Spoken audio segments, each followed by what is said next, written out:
welcome back to Nick's World. Today I'm going to teach you how you can make the pretty cute pouch bags. So let's get started with our today's video.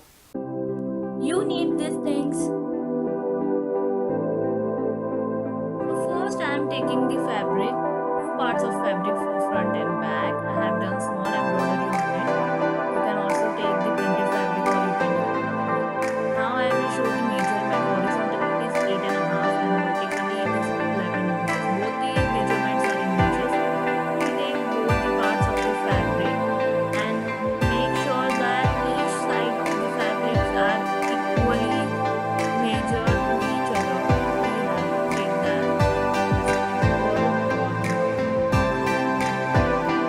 After checking on the side, we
that you have removed the corners properly. As I shown